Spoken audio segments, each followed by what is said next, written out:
we do local architecture. It is something that we start with, so like the local specialties and like local traditions. Of course, it can get out of hand if you go too far with it. In my opinion, the best measurement is like too credible for the guest. So if you're telling a story on the inside of a hotel, on the outside of a hotel, the guest needs to feel this connection to the location the hotel sits in. So local for me means stepping out of the hotel and seeing a reference that is being told within the hotel. Then it is local. So, is it architecture local or global? This is a question that goes a long way back in time in the discussion of architecture. And do we exalt tradition, or is it tradition a constraint? How do we innovate while exalting a tradition? These are the topics we're discussing. And maybe, Barbara, would you like to break the ice? Thank you. I think most of our hotels are family-owned, so the owners has a story, and also the place where the hotel is located has a story. So we get in touch with the owners, but also with the locality, and so we have to find or to see the story behind them. So our work is very important to see the basics of the locals, and to define the design for this case. Christian, would you like to elaborate on that? Yeah, I think thinking about acting global has also to do with the strong wish that clients, that guests have when they come into a region. So they want not be in a neutral space. So they want to connect strongly with the local tradition, with the local people. But I think it's also important to live in both worlds. It's in the local world and in the global world. So let's say it's for us designers and architects. It's important to follow this innovation and not falling into something that leads you in a story that you think, okay, when clients and guests come to us, what they expect? So what will they see in our region? But I think it could be also it's a really important aspect that you also tell them your story. So you have something when you come in this region also for unexpected. Because if you have just elements, and let's talk in architecture, but in the design world, when you see elements that you saw on pictures, or you want to see it right there in this region, you expect it. But then when you have this something unexpected, it can be fill or create a tension where you want to go further. You're not staying on skin or on the surface, but you're going further. You go come in touch with the local people. So I think that it's really important to have this both worlds. Yeah. So look for the unexpected. We saw projects that were renovation, or more correctly, full transformation of existing former building, and buildings that were built from scratch. What's the point of view of the client side, Maria? So I think it's really important to be honest to yourself, because I like to tell my story to the people, because then I'm true to myself and also true to the guests who are coming. And therefore it was for us really important to find a way what we like to send the message to our guests what coming in our region. For me it's like it's not good to create something maybe only because the people like it. It's really important for me to make something what your values are, what your personality are, and also what your taste is, because then I think you get people who appreciate really that, and they see then also the things what you are doing. And for example, maybe sometimes being local or traditional things, it's really interesting to go on a mountain hut to see there the really traditional things. But I think when people are coming in your hotel, they like to have a little bit a space which is also nice, and a place where you feel really comfort. And so for me, it's, for example, we have a really traditional thing like Torgglerhof. I don't know if you know this, this time of the year in South Tyrol, where everything is going onto traditional places, and then there it's really nice because you are seeing the tradition, but when you're doing it the same in the hotel, it's not true, because maybe you have not the right setting there, and therefore you always have to rethink the things. And so also I think for the buildings is also that. So it's really important to make something which is true for yourself. That's a point. Stephanie. I do agree with what Maria said, and I think there is always more and more importance to be authentic and to live authentic experiences and to visit places where you can feel that you can feel the place and you interact with the territory and what it has to offer and what's around. Agree? Markus. So I think it's very important to don't isolate. So even if we act local, we have to be aware to not isolate us, to act also a little bit international, because South Tyrol isn't the place to be in the whole world, but we have to find the good mix about the locality and the international standards. To really be interesting for people who may think that we are living a little bit out of the modern life, because if you look like at pictures from South Tyrol, our region, you may get an idea about locality, that everyone lives in a farm, and the life is super slow and not innovative. And with architecture, so especially as we build type of huts, that's a big point or a big sign to combine all these things. Locality, because at the end we are offering not a local standard building, but we are offering a local software. Software in the sense of a local activity program. So we show the people how locality is lived in the hotel and in the surroundings, but we are not acting in the building, in the style of the architecture, in a very local way. So that's our mix: architecture, international, and the locality in the software, in the soft base. Thank you. I think we broke the ice. So next topic, next short pill.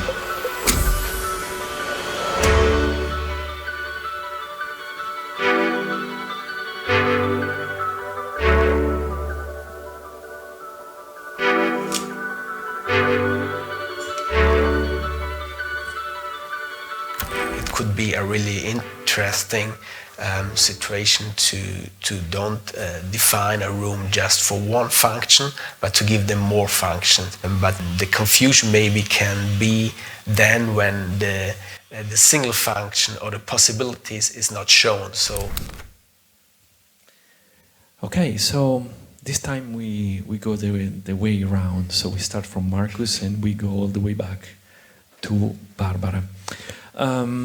We all see how much the way we live spaces in general, but also hospitality in particular, is evolving, and this evolution has accelerated through COVID exponentially. I personally love when I go into a hotel for the first time not to feel disorientated. I would not like to have a map to understand where I have to go, but I, in some way, having a chance to move freely and in a self-explaining space. So I do like the idea of hybridating, but I don't like confusion. And probably that's a question that is very much entrepreneurial. How do you approach the evolution of space? That's the topic. So in the question I saw also the word loss of identity when you do something new. I think evolution comes not also with a loss of identity, it comes with a change of identity. When we build something, when we make something completely new, we are changing our way and we change our attitude in the way the people are also changing. It's very important to don't mix that up, because sometimes I got a question, because the building is the Hubertus was 40 years ago completely different. It evolved year by year, and if you would see it in two pictures 40 years ago and nowadays, you may have the idea of loss of identity because you changed the whole complete hotel. But it wasn't a loss of identity, it was more a change year by year, with a change with the needs of the guests.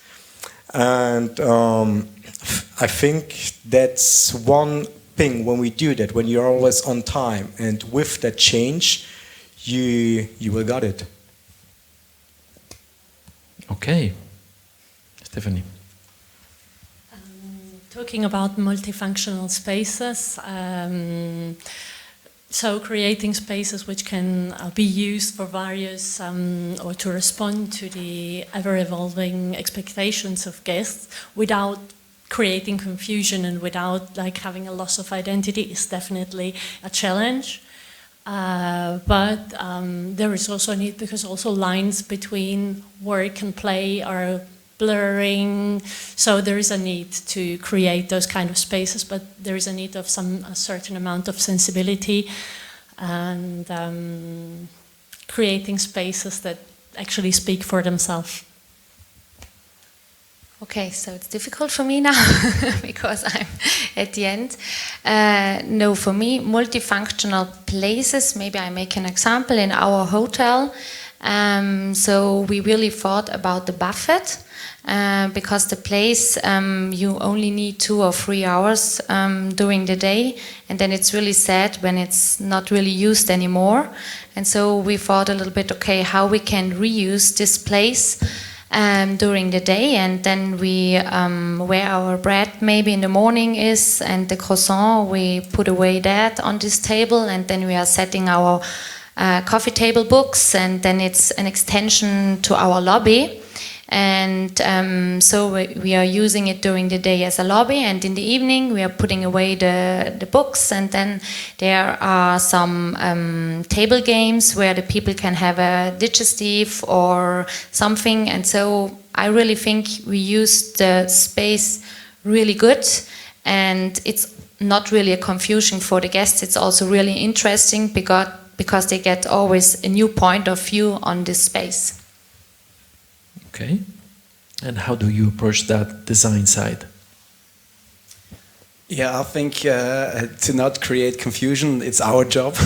So as architect and designer, we have to avoid to plan spaces that are just there for one function, as Maria said. Then the rest of the day maybe it's empty. So I think it's really important that you create a space with a strong character, and the confusion is there when you have to write on, okay, now I am a fitness room, or now I am a cinema. So I think this atmospheric tension can be when a room is at the same time a shop, a barber, a bar room, a creativity room, a working room, so that you really have density and a dense overlapping of functions, so that in this in between, everybody can also choose from one situation to another how use this space, or this space can also evolve. And I think I remember once when Fabio Novembre talked about his project Cento Piazze d'Italia, and he also said it's like because the Italian square is something I think unique, because there you find really this melting pot, or this as a room, external room with a strong character, and at the same time it's this meeting and melting pot where civilization and society can create and can discuss and can feel free, but at the same time it has to be let's say an embracing room where everybody feels free to say his opinion and to live his life. Barbara. Yes, I think we need these multifunctional rooms, because the expectations of the guests and also of the clients are high, so we don't have so much space or so many rooms to put in all these expectations. So we have to decide what a room can be, and how the room can be translated, or the transformation of the room can be done. So if we have a kitchen which is too small, we have to put out some function of the kitchens in other spaces or in other positions where we don't expect them. So I think this transformations of the rooms is also can be also very wow effect of for the guests, and I think that's also a good sign. Thank you. So, next topic.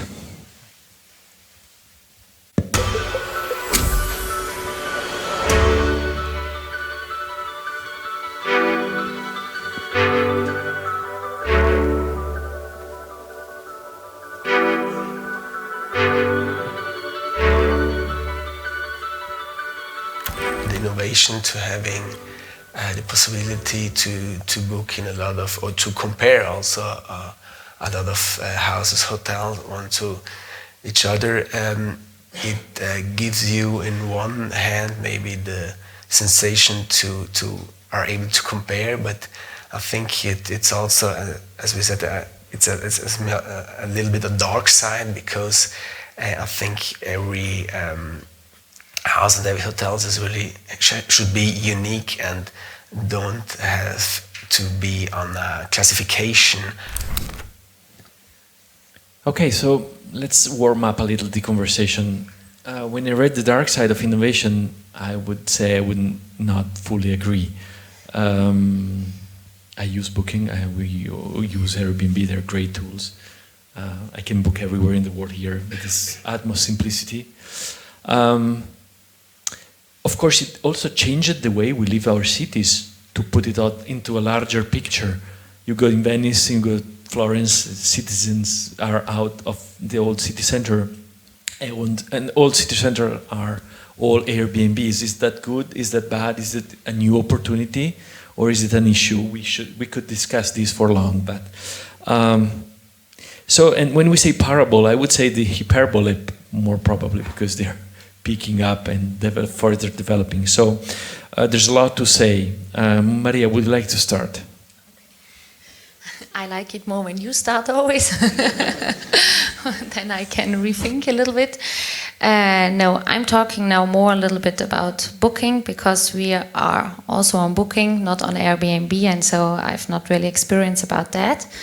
So I see Booking more like an opportunity, because you get a higher visibility, and so that's really important. And when I think how I book a destination or a hotel. I first I'm looking for a destination, then I'm looking through booking which hotels are there. I can set some filters, which is really easy, and then I get some hotels which suits me.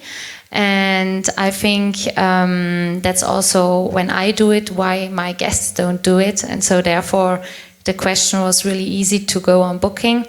And I think also we can now set the prices better, and we can also change when we would like to be booked. And so it's also easier to go with this platform, I think. And yeah, but it's really important because then people can see, maybe they see the price and then the hotel, and so it's really important to be different, like as hotel.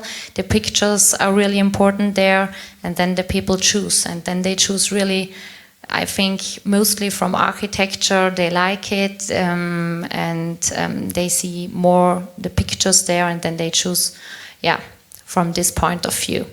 So I see it like an opportunity. Opportunity, Stephanie.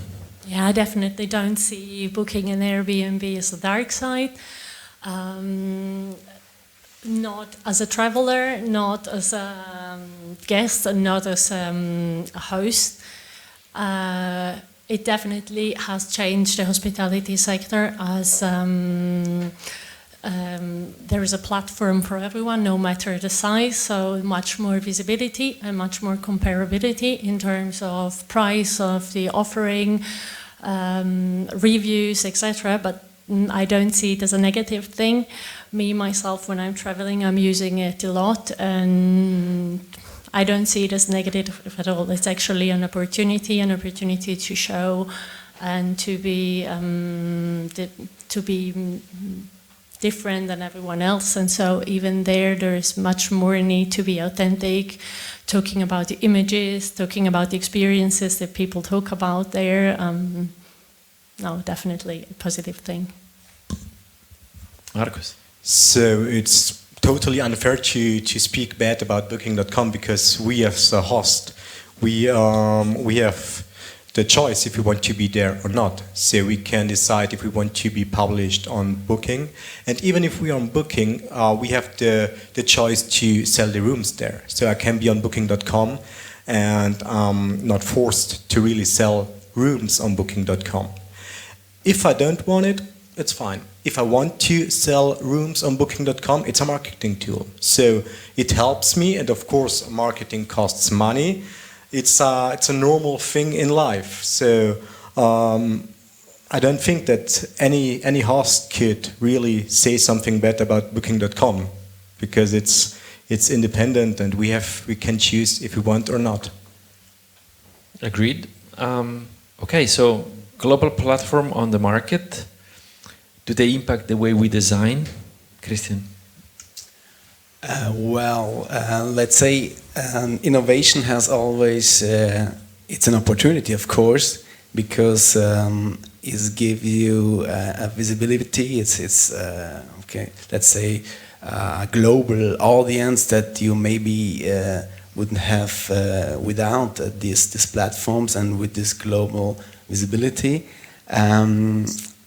It's just an impression what maybe it's personal, because one in this round has to be also not the bad guy, but to say something in the opposite way.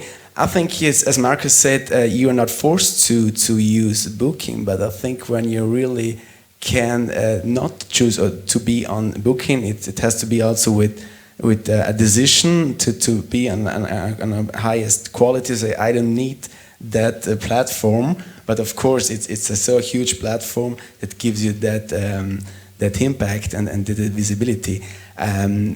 To design in another way, why now? I think it's not just this innovation, but I think in the last 15 years the whole world has changed.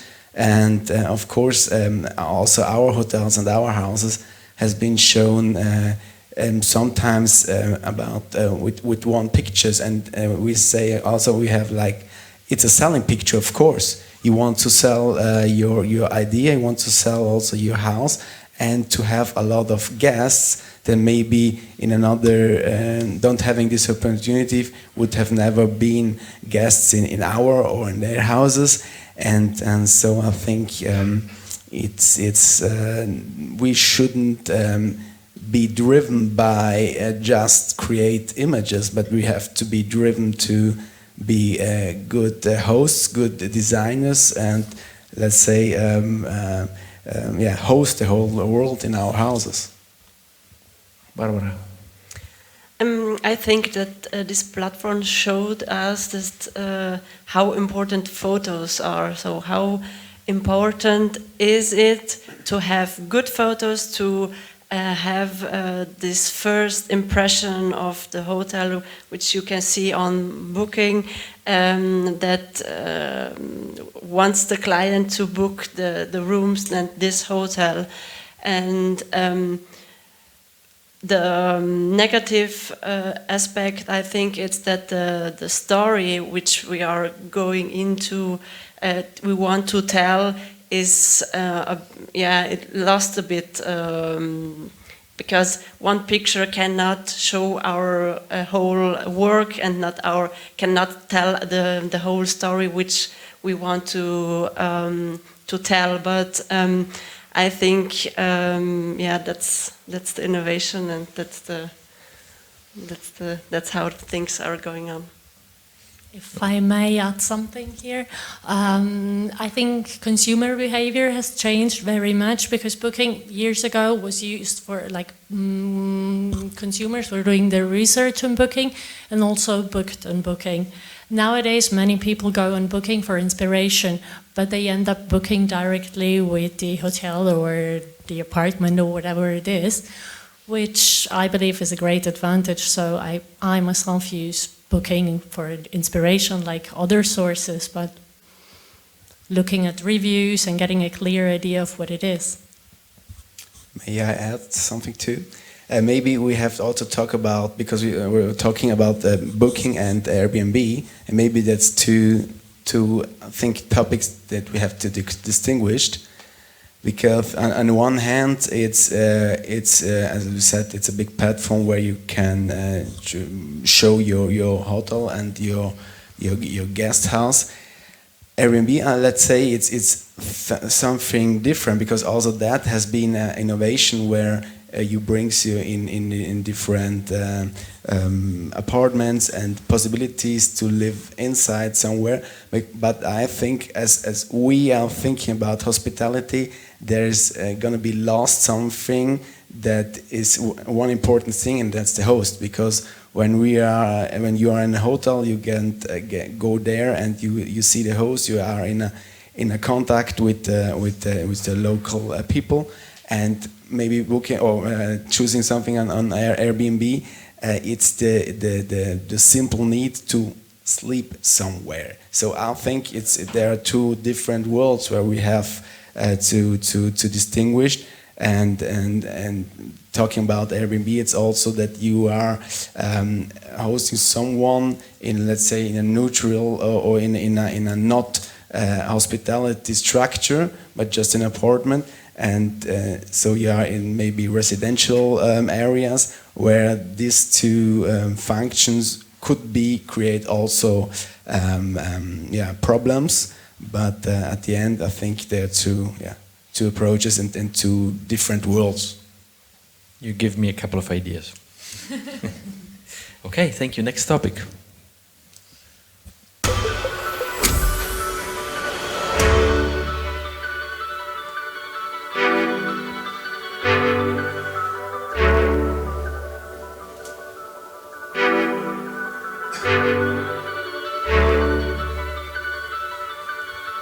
In my opinion, there's no risks in using AI in the hotel industry. I mean, many hoteliers do it already up to until a certain point.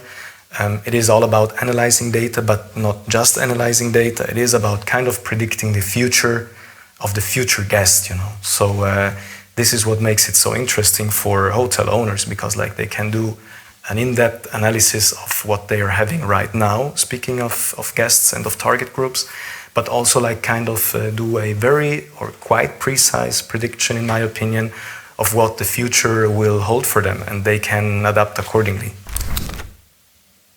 Okay, so putting AI into this discussion could seem like a long stretch. Probably it is not, and I would say, when in the past you would ask someone, "What do you do?" and she could answer, "I manage data," you would rather answer, "I'm sorry." But now you ask, "What do you do?" "I manage data." How cool! Because it has completely changed the way data becomes useful and help us predict, foresee, transform, and interact among each other. So it does ring a bell on this topic as well. Stephanie, what do you think? I think artificial intelligence, like every new technology, it has its ups and its downs. It's a two-sided coin. But I believe that the pros prevail. So there are many ways that it can be used in the hospitality sector. It's just a matter of finding the right balance and choosing the right tools, the tools that are that can facilitate the daily business in all aspects. Talking about more targeted and personalized offers. It can be smart rooms. It can be data analysis.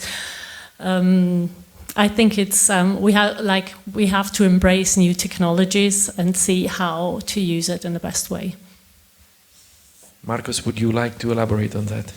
So since ChatGPT also we know AI in hospitality, and I think that the range of useness of AI depends on the structure itself.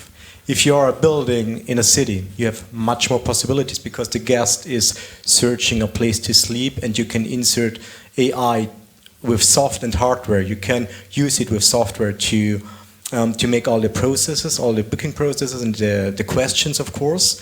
You can use it also AI in hardware, like cleaning robots, like service robots. If you go to places like ours here, like family-run places where the guests, they are needing people, they are searching people, AI gets a little bit reduced. So I think we can use it in hardware because none of our guests will be served from a robot in a 5-star hotel. I hope so. But we can use it a lot in software technologies. We can use it for questions at all. So if I imagine years ago we had a chatbot on our website. The chatbot was like very static. So you give the chatbot answers to questions. If the questions match like 70% to that what the guest is asking, it will get that fixed answer.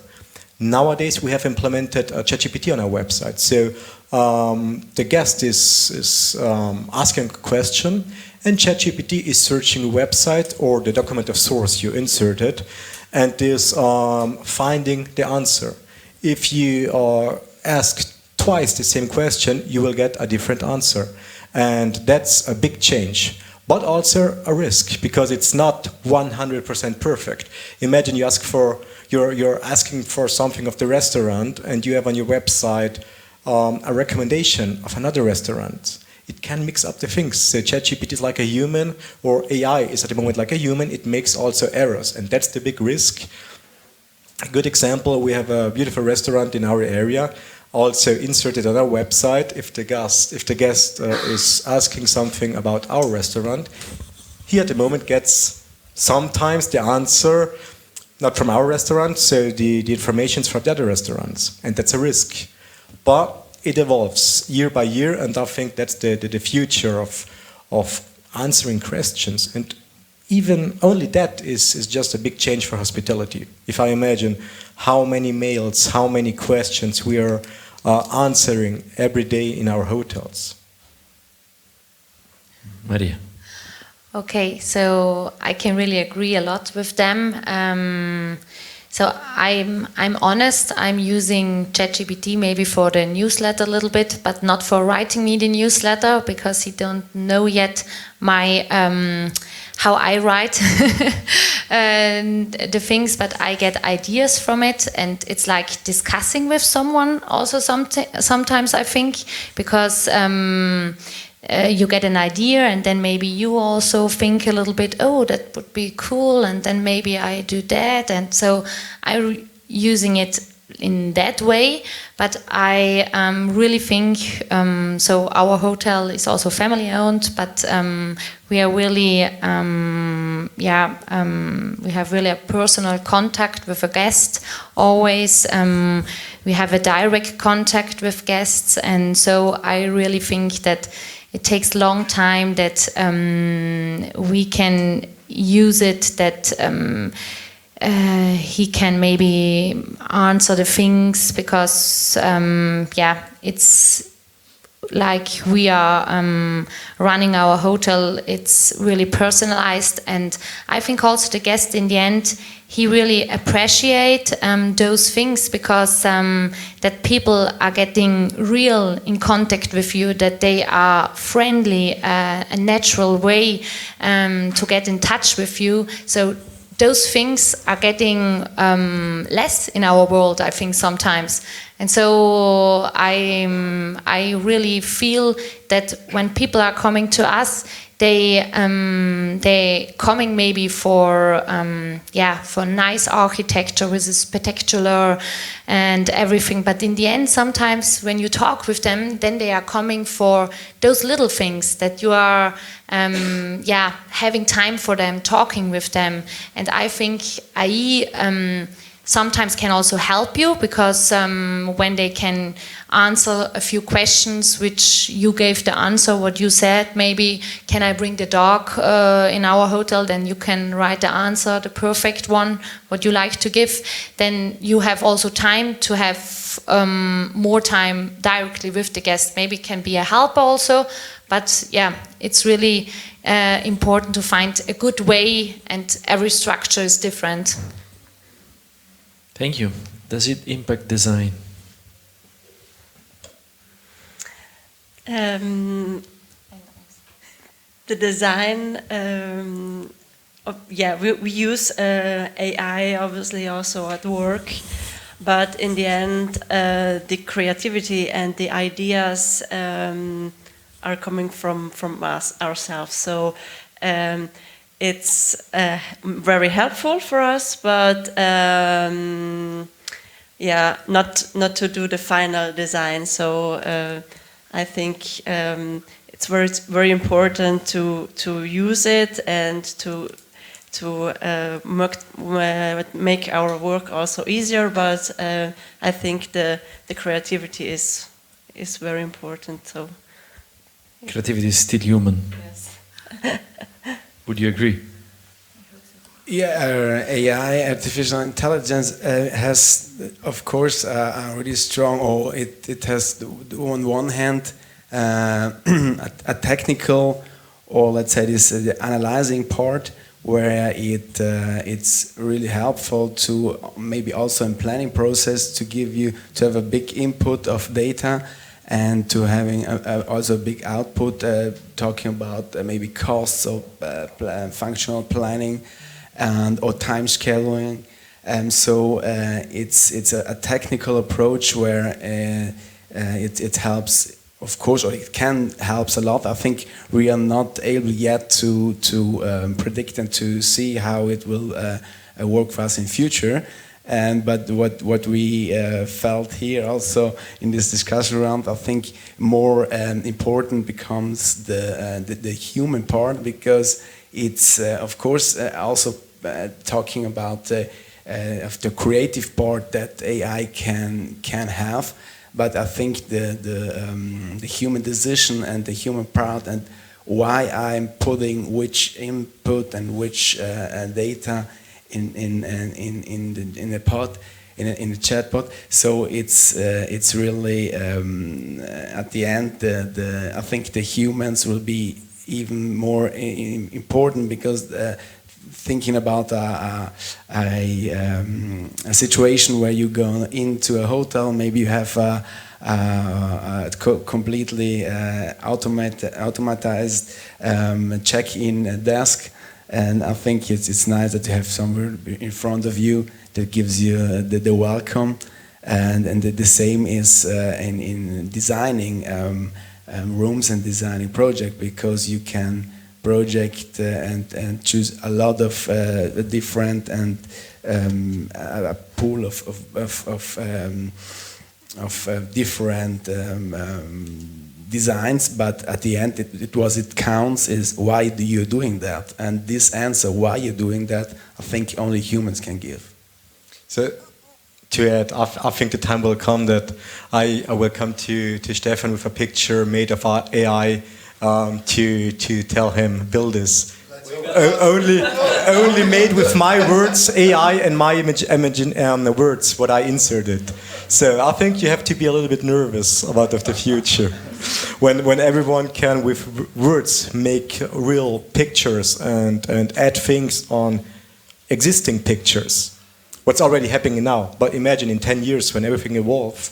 So maybe already next Monday. Next Monday I will come.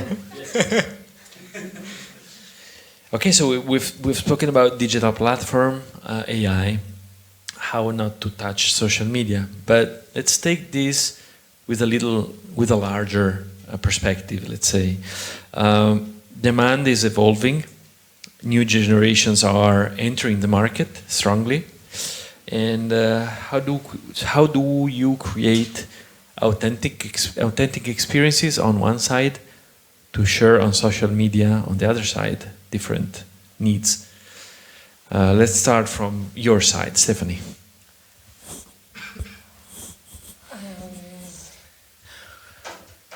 Well, some might argue that social media and real life, it's not the same, and one is authentic and the other is not.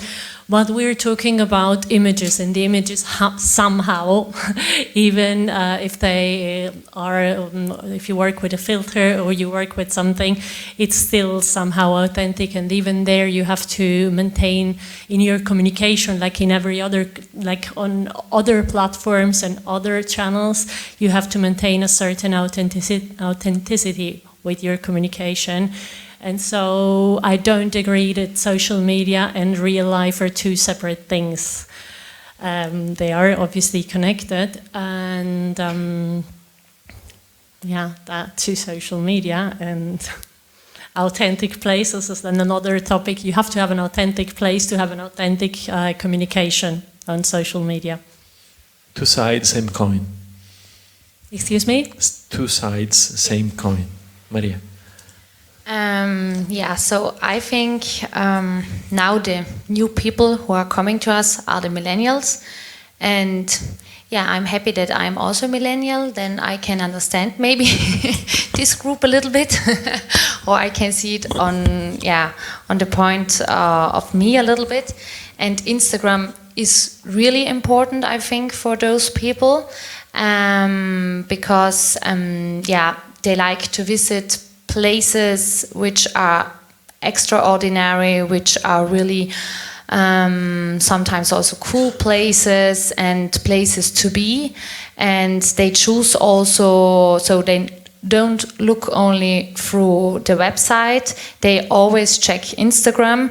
When I'm talking with the guests, they then often say, okay, oh, I saw you on Instagram, but which is really important when they are coming then, so which is really important for you, that you are being also honest on those channels, because I'm doing Instagram for our hotel, and for me it's really important to be real, to be honest there, because you get the people have then also higher expectations to your hotel, I think, because when they are done coming, then it's really important that it's everything real and not fake, and so that's I often hear, oh, I saw a place on Instagram, then they came there and then it wasn't that good, and so I think it's really important that you use it in a real way, then they come and then they really find also that place what they thought to go, and then it's really good for you also, because then they you get also more visibility, because then they make pictures there, send it, they show it, and yeah, like maybe you can then tell much more because your pool is really but also I sometimes think in the end I really see it when the guests are then here in our hotel, and maybe we have not that pool that you have, they also are happy with, in the end, sometimes I really think it counts then the good service quality what you get and the friendly people what you meet, because this is something for the heart, and that's also important for the millennials, because this makes the authenticity, I think. So I totally agree. The pool is the magnet, but the rest has to be really notch perfect, high notch perfect, that the guest is happy. So a pool, an Instagrammable architectural piece is only here to bring, of course, a beautiful memory, but also being a magnet. And for being a magnet, it's not enough to be beautiful, to build something beautiful, because everyone, if we scroll down on our Instagram profile in the feed, we see the most beautiful cars, beautiful people, beautiful places. So I think the millennials will get bummed so extremely from beautiful things that they're not searching beautiful things anymore. They're searching unique things. And that's why we build things like that, what the NOA architects make, because they're not 100% beautiful. They're maybe 70% beautiful and 30% crazy. And that's maybe the point on Instagram, what the millennials also search. Not the most beautiful, aesthetically beautiful thing, but also a little craziness inside. And that is what Instagram helps us a lot, because Instagram is a platform where we find that inspiration, where I think I'm a millennial too, 95 born. So maybe I'm the edge, the last year of the millennials, and maybe the younger people will more and more search not beautiful things and more craziness things. Because imagine if you're like 10 years, they already have a phone, they go into Instagram. Even with 10 years, they only get bombed with beautiful things. I mean, at the end, you reach a limit where beautifulness is not beautiful anymore. It looks all the same, and so I think it's also important to build sometimes something crazy, even if at the end the whole package is important. And I mean, you will that the biggest goal is that the guest is returning to your proper, and nobody is returning because of a pool. Everyone is returning because of the people, because of the feeling you give the guest, and that's why I totally agree. Thank you. Your side. Yeah, I think it's important to be a bit crazy, obviously, but I think it's also important to make our work complete. So there has to be, or there can be some crazy things in our projects, but it has to work also. So guests are coming, and the whole experience they are making in the hotels is very important, how Markus said, and we want to that the guests are coming often in the hotels, and not only to make one pictures and then not come there anymore. So I think our project. There's no projects seems like the other ones, so we have here 3 clients, and every project is very, very different of the other, and that's also the importance of our project, that we creating something special for every project, and have no duplicating something. Thank you, Christian. Yeah, I think it's had also to do with, let's say, a democracy of architecture, because when ages ago architects decide how you have to show my building. So nowadays you cannot hide anymore if you're even making mistakes. So as Barbara said, you have to have this holistic or this overall design, because when you're just showing one pictures at next time, someone who is really in there in the place see it completely in another way, or maybe another aspect for him or her is really important. So I think it's also the social media somehow helps us also to find the true of images, because maybe when as maybe what Markus said, you as not millennials, but maybe also the generation after, they don't search even more the beautiful thing, but they also ask, is it true what I see? It's not true what I see. Also this aspect maybe comes, it's to be discussed. So as we did also with in Hub of Hubs, for example, to play with this perception, to create something that people want to explore it and want to go further and want not just to see this one picture, but to explore. And I think architecture is only strong when you are in a physical way in there and explore and seeing around a building how it changes during daytime and how it changes during year.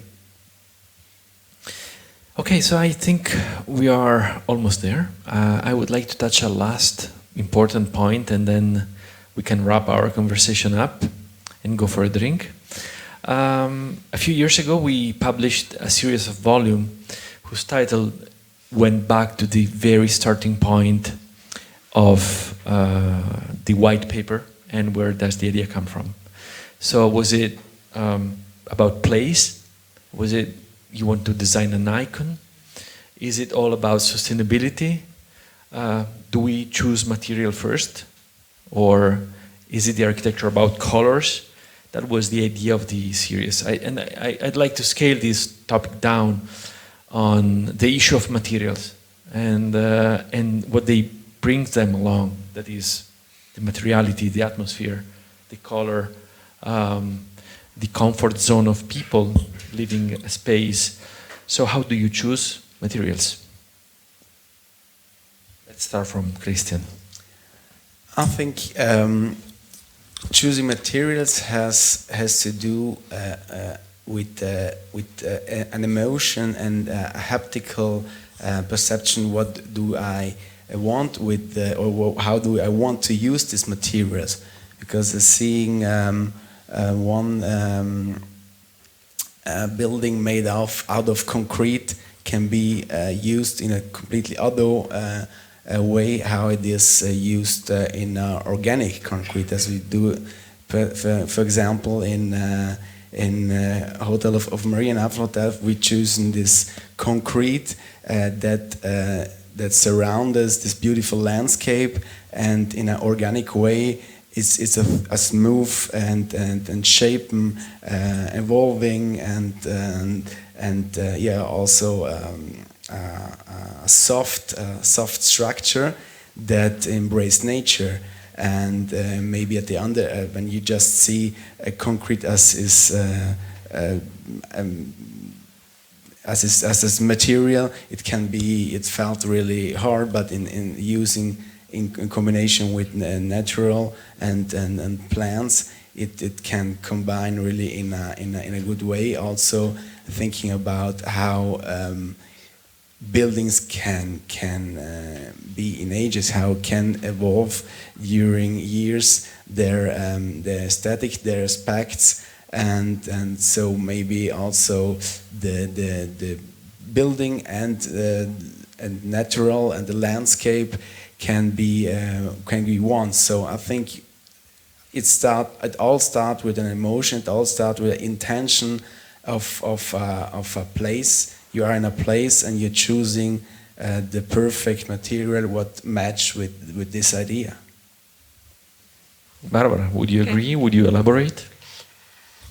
I agree. I think the first step has to be to look where we are. So, are we in a city, or are we on the mountain, or are we on the sea? Yes, the second step has to be also what does the materials, what's the function of the material? So for interior design, is it in a wet area? Is it in a cold area? Is it in a warm area? So also the function obviously is a very important thing, and then obviously also. If you like it or you don't like it, so it is beautiful for you, and you think also the client would like them, and so these are the steps we are going to do by choosing materials. Emotion plus function. Let's go on, Maria. Okay. When I'm choosing materials, I'm not a profi. I have you. But I always think what feeling I would like to reach. So it helps me a lot when I think, okay, which feeling I would have in this room. It helps me to choose the materials. And yeah, so this is how I choose materials, or it helps me a lot. That's straight. Stephanie. Talking about Monastero Ex Vivendi, the choice of material and the approach to material was somehow given, but as it is in a historical context, it's a former monastery, as we wanted to maintain the character and the patina of what it was.